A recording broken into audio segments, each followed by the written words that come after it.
Hello, this is Sean B.W. Parker for Empowering the Innocent TV and False Allegations Watch.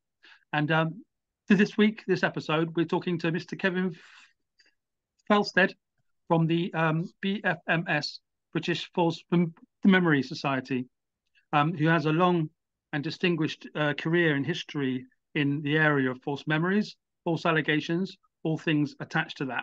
And we're going to pick his brain for an hour or so about how it all works and the impact on what's happening today, of course, which is it's a very hot topic. Hi, Kevin. How are you doing? Hi, good afternoon, Sean. Nice to be here.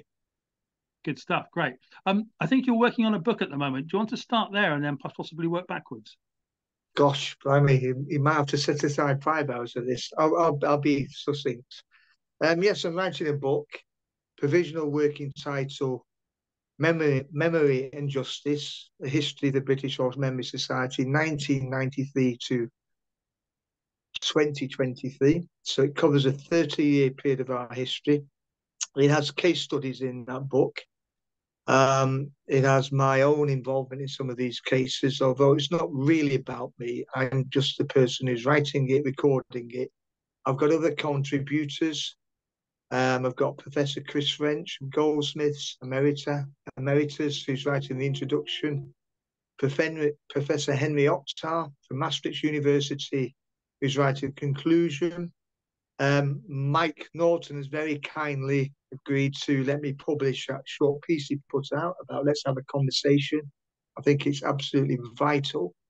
I've got a solicitor writing a chapter and published the first draft of a paper with a co-author, Dr. Lawrence Pattis from Portsmouth University. And this is a paper looking at, it's never been done before, looking at our 30-year history of our stats of our cases and looking at the percentage of those which resulted in police involvement and also a percentage which resulted in convictions. So it's taken a lot of number crunching. Like with all statistics, the statistics conceal as well as reveal. I'm fond of saying that. So it's not a perfect model, but it has been accepted for peer review. We're in the final stages. This is for journal, special edition of the Journal of Legal and Criminological Psychology. There are 5 papers in there from around the world. We're the UK one. There's one from Maastricht University, one from a university in Germany, and one in Israel. I'm led to believe these are all leading universities. I don't know what the 5th paper is. I haven't seen sight. And what we're doing now, we've all finished, we've all been accepted, but we're all commenting on each other's papers. And we've agreed to comment on 3. And I'm leading on one of those. And my co-author, Lawrence, is leading on the other 2. So it's been, gosh, I don't know when we first submitted for it, but it's been going on a long time to get there. And obviously, it's controversial, isn't it, when I'm saying that, well, we've got hundreds of cases here where people, we believe, were wrongly convicted. And obviously, you have to justify how you do that. So the BFMS was set up in 1993, hence that's where we're starting. And it was set up on the back of a similar organization in America, which was set up the year before, where people were finding themselves to be accused of historic sex allegations. But what makes these accusers slightly different is that the same had previously no cognitive memory of the events which took place, they say, 10, 20, 30, 40 years ago. And they've entered counselling for an adult problem, anxiety, stress, low self-esteem, relationship problems, the sort of problems that everybody has, I would suggest from time to time. And then suddenly after 1 or 2, 3 sessions, they said, I now remembered what you did to me all these years ago. So you've got, where the database is unusual, is that they're all very, what I'd call traditional middle class. So that's the accusers, well educated, exceptionally educated in some cases, traditional successful middle class parents. So my PhD, my doctorate was on crimes of violence in the past. And I looked at police charge books, magistrates' court records, contemporaneous reports of these in the press, and other legal records. And the difference with all of these people was that they'd always remembered what happened to them, not in every detail. I did look at sexual abuse in the past. I did look a lot at domestic abuse. And these women could come to court and you could trace these cases through the records if you spent enough time on them. And talk about repeat victimization. And that came out very strongly. And they would say, so he beat me up last Saturday. He came home drunk and knocked me to the floor. 3 weeks ago, he beat me up. On Christmas Day last year, he beat me up when he spent all the money in the pub. And you could trace all these really right back over a 30-year period. So when I saw our database of people who were suddenly claiming to have remembered this, having had no cognitive memory of it, I couldn't compute it, to be honest with you. It took me about 2 years to work out what was going on. And the key to it all is dodgy psychotherapy, hypnotherapy, regression therapy. So that's very interesting there, isn't it? Just to interrupt you on this point. So the dodgy psychotherapy, which is what a lot of people in the false allegations movement will claim, will point out in desperation, because it's almost like the establishment won't hear that, right? Yes. Do you want to explore that a little bit more for us? Sure, absolutely.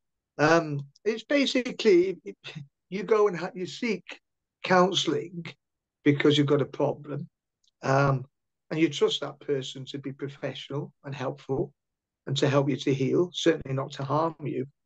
But some of these people, and it is about belief, they believe that all manner of problems that happen to you as an adult have their roots in your childhood. And normally, they will start with your father and ask you about your relationship with your father.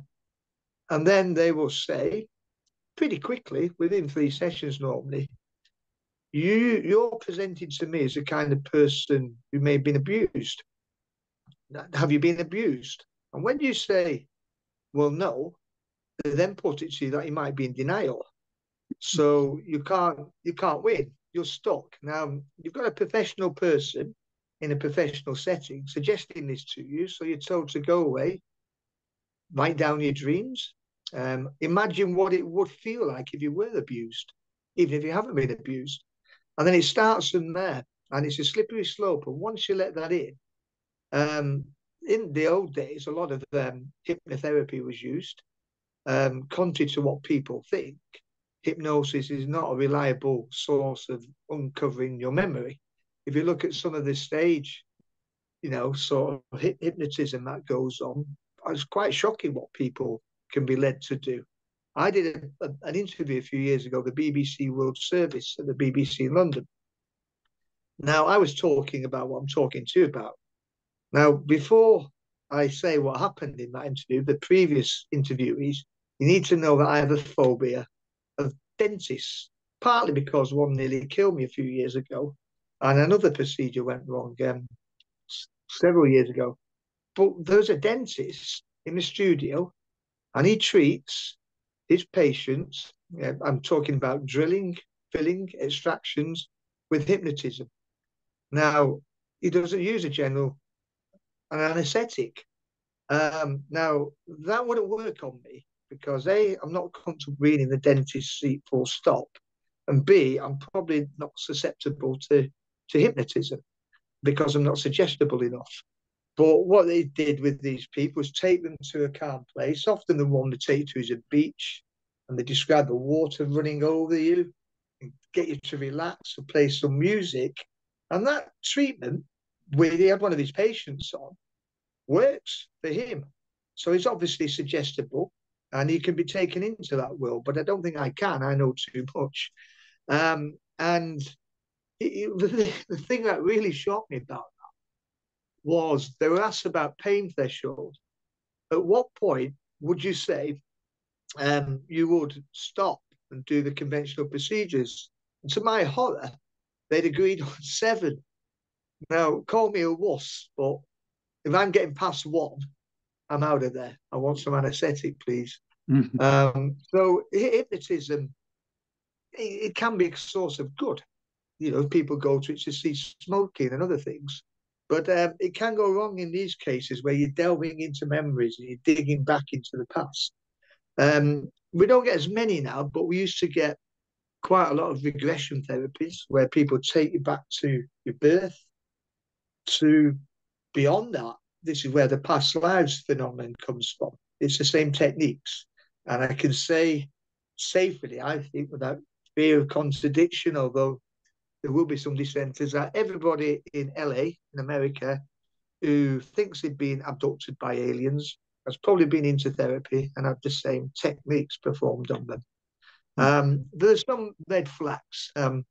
So when somebody's saying they can remember being abused age 1, 2, or 3, well, that's suspect because the brain isn't sufficiently formed or sufficiently developed to develop memories. There's some debate within psychotherapy and psychology about the ages from 3, 4, 5, 6, 7. There's consensus that from age 8, probably age 7, possibly some people, maybe age 6, you can form some kind of memories. But there's also something called childhood amnesia, which happens to you when you're young, where we forget about them, sadly, It brings you on to a really interesting point, because the cases we get, the accusers claim to have gone to see a counsellor and they've helped them to recover these so-called memories in early childhood. But if you look at genuine victims of sexual abuse, well, they don't need anybody to help them recover the memories. They've got the memories. They may not remember every detail, and they may choose not to remember. And most of the people I've spoken with who've been genuinely abused, I believe, have a sort of metaphorical drawer and shut it. And every now and again, it gets opened when things remind them. And they, I must say, most of the women who've told me they've been abused have gone on to live professional lives, to bring up families, and they've chosen that it won't define them. Now, that's one subgroup. There will be other subgroups who that's not the case. So you might say, I don't think lucky is the right word, but the people who are worse off. So, I mean, you've used a really interesting word there again, which is to chosen, right? So, Yeah. At what point do you think these things are becoming, as opposed to things that did happen, which should be uncovered from the past and enacted retroactively to you've all been abused, you need to work out what your abuse was and what do you choose, and we're going to litigate for that. Are these things connected? Is that an industry that's going on? What do you think? Yeah, yes, it's like the Wild West out there now. Anybody can be accused. If anybody's listening to this podcast and you haven't been accused, pay attention, because anybody can be accused. You can take the word of one complainant who could make allegations. Normally, the ones we get are historic sex allegations. They could date back decades. You don't need any external witnesses. The word of that person is enough to get you interviewed, arrested, charged, sent to trial, convicted, and incarcerated for impossibly events that haven't happened. So do be aware of that. But you've got a combination of accusers, I think, now. So you've got your false memory type ones who generally believe it. So they're not lying because they've come to believe it. Now, where they believed it initially, it's something that's open to debate, but by telling the story over and over again, going on the internet, looking at the checklist of sexual abuse, and it's hard not to tick some of those boxes, even if you haven't been abused. I haven't been abused, and I do tick some of the boxes. So you've got that group. You've got your fantasists out there who are fantasy prone with big mental health problems. I've never encountered a case yet where there hasn't been mental health issues from the complainant. And then you've got your compensation seekers, the people who are driven by monetary gain. And then you've got a convergence with all of these things. I mean, on the compensation, do you remember the whiplash? When we had all those false claims for whiplash injuries until the insurance companies caught on and clamped down a bit. So people will do that. and the Criminal Injuries Compensation Authorities paid out something in the region of £80 million over the last decade. In fact, I think it's higher now. So the police will sometimes help you fill those forms in. And you don't need a conviction. You can still apply for compensation. And if you can, the standard payment for sexual abuse is £14,000. If you can show that you've got an enduring mental health condition as a result of it, that doubles to £28,000. So you've got all of those factors going on. A big one is at the moment, isn't it? Is messy divorces, arguments about the custody of the children, seeping into the family courts and the criminal courts, and basically people being accused under the divorce, really. And that's just, it's horrible. Absolutely. You just said you haven't actually encountered a false accuser of any stripe who hasn't had mental health problems of some sort, and you said that the compensation available is up to 28,000, a very high level above the 22,000 Yes. I'd heard for years. Yes. So basically, they're incentivized to have a mental health problem, right, or to invent one. Well, yes, that is there. You know the cases as much as I do. Gemma Beale. I can't remember the lady who's in prison now after accusing three men. The one who hit herself with the hammer. Yeah. Eleanor Williams name. Yeah, that's it, Eleanor Williams. Now, even when I saw her injuries, I thought they can't have been self-inflicted. You know, now you have to be crazy to do that, though. You have to be ill to go to that length. I cannot believe that somebody could injure herself that way. That she needed a full psychological examination. So, yes, I've been in post since 2014. Our archive dates back to 1993, so I've been through that. But every single case I've had, lurking in the background is mental health. We had one guy. This is an extreme case by any definition, but most of the accused are males, which you won't be surprised to hear. But we do get a percentage of females who are accused, much smaller. But I had an elderly mother in her 70s whose son had gone into counselling, and he accused her of sexual abuse, and she phoned me up, shell shocked. And then, as his counselling progressed, further allegations followed. She accused other family members, and then one day he told he'd witnessed his own birth through counselling. And then where we knew he'd really got it was when he went back and he started remembering past lives. So we know the techniques. It's regression therapy being taken back. You're going deeper and deeper, probing more. That is an extreme example, but if you look at I'm sure Patrick won't mind me mentioning, if you look at the case of Patrick Graham and his co-defendants, co-accused, who were acquitted at Newport Crown Courts, I think 2018 from memory, that accuser had something like 143 therapy sessions. It may have been 123. But if it was doing you any good, why would you need so much? Why don't you just go in and have like 3 sessions, like CBT, cognitive behavior therapy? The idea with that is to concentrate on the here and now, strategies going forward, not to go delving into the past, into areas of the mind which are not skilled enough to deal with in any case. But those allegations, in my opinion, were therapeutically driven. Now, whether there's a monetary factor to that, I don't know. You'd have to ask Patrick probably. So she's off above me, but you do. Got a computer going silly in front of me here. We're going to get rid of this. Nope, I do apologise. Right, close. Right. So you've got a variety of factors. I think when people get accused, they don't understand why they've been accused if they haven't done it. Now, I always say to people, if you've done what you've been accused of, admit it. you'll get shorter prison sentence anyway, but don't put everybody through this. But when you're being falsely accused, the total shock, particularly being subject to a house arrest, which is something you can never forget. And so let's put that in the context of this traumatic model.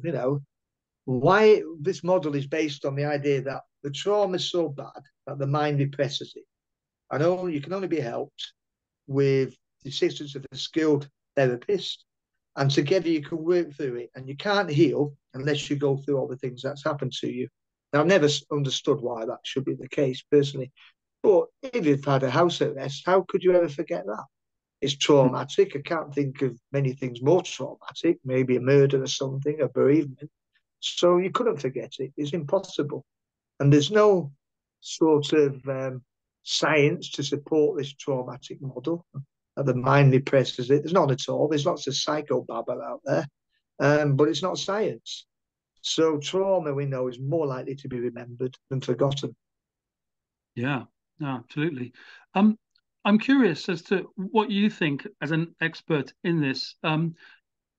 With the Eleanor Williams case and the Gemma Beals and the things that we're familiar with, and perhaps other things you've worked on, there are investigators in their cases up high, not the grunts on the street as such, as opposed to the guy in the office, lady in the office, who will have seen 150 accusations and come to the same conclusions as you, going, probably, this might not be all as it seems, this person is mental or whatever else condition. Why are they obviously pushing these things through? Because there are loads of voices out there in false allegations movement going, screaming, right?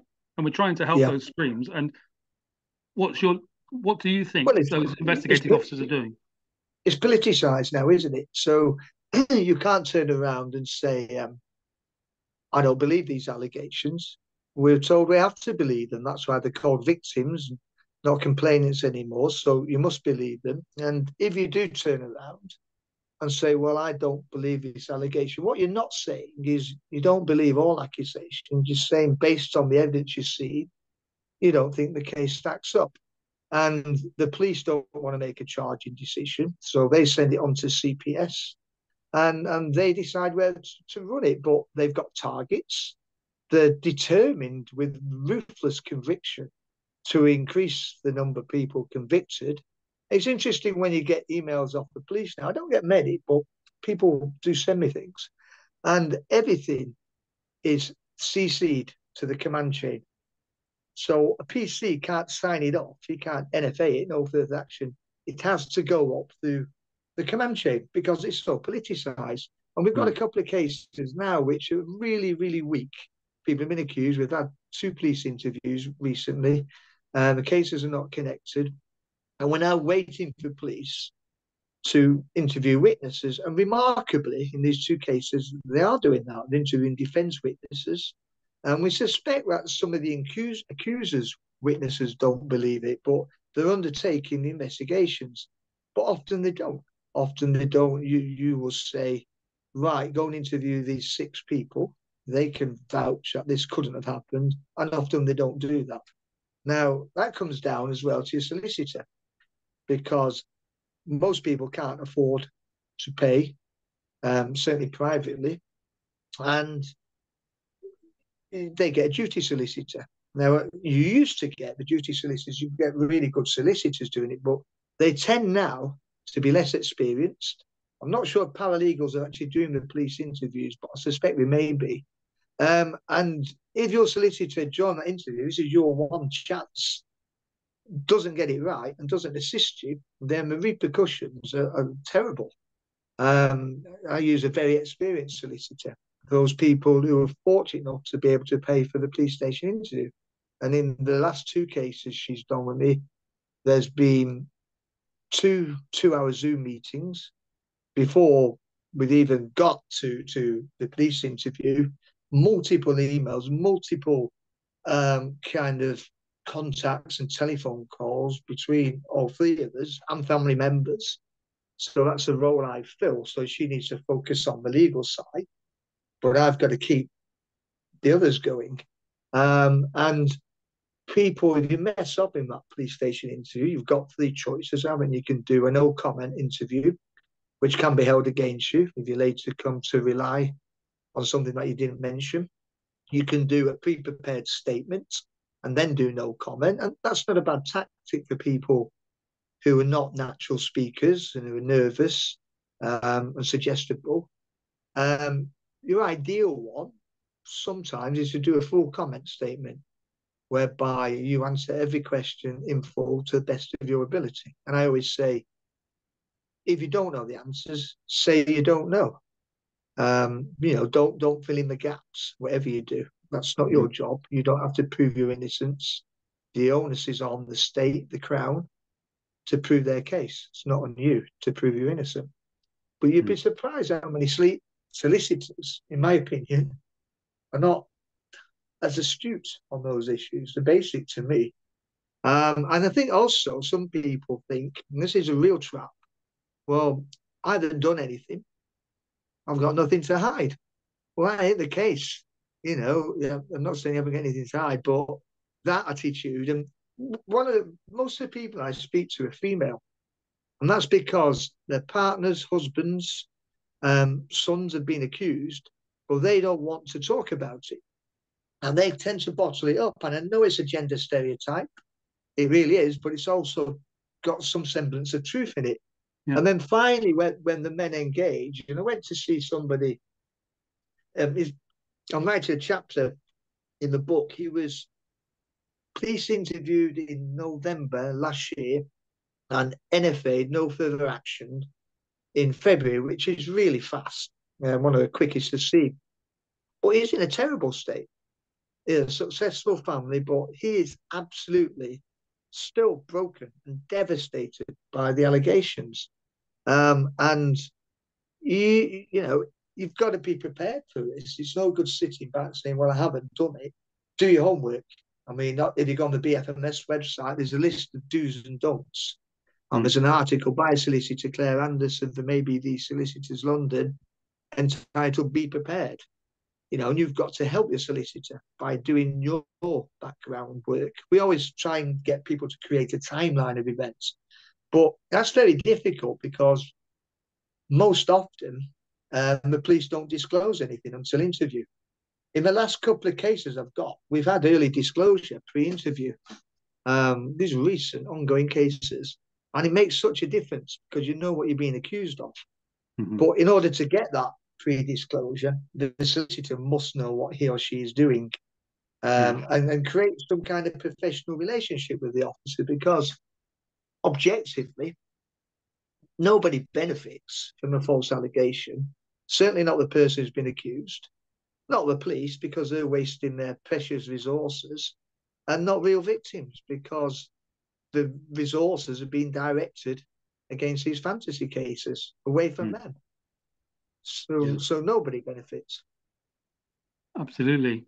As we pull towards the end now, just going to an interest of mine in the sort of not activism, but as a writer in this area, false allegations, is conflict resolution. Sort of past all of the ideologies and the isms all over the place, as you know well about, getting towards a place of sit down, sort it out like adults.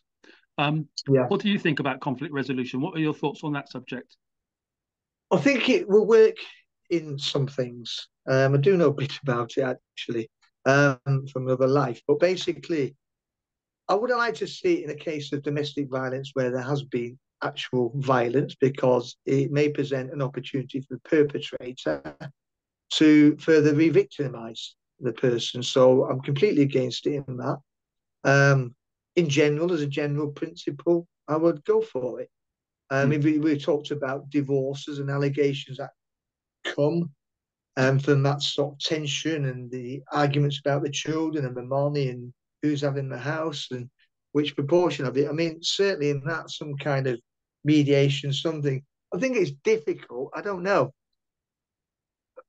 If I was accused, well, my family have been accused of 8 murders, plus other horrendous things. I wouldn't sit in a room personally with some of the people involved in this. I have sat in courtrooms with them, and I'd happily sit in a courtroom. But if on the balance of facts, it looks like you can get people moving forward, then it's a good thing, of course.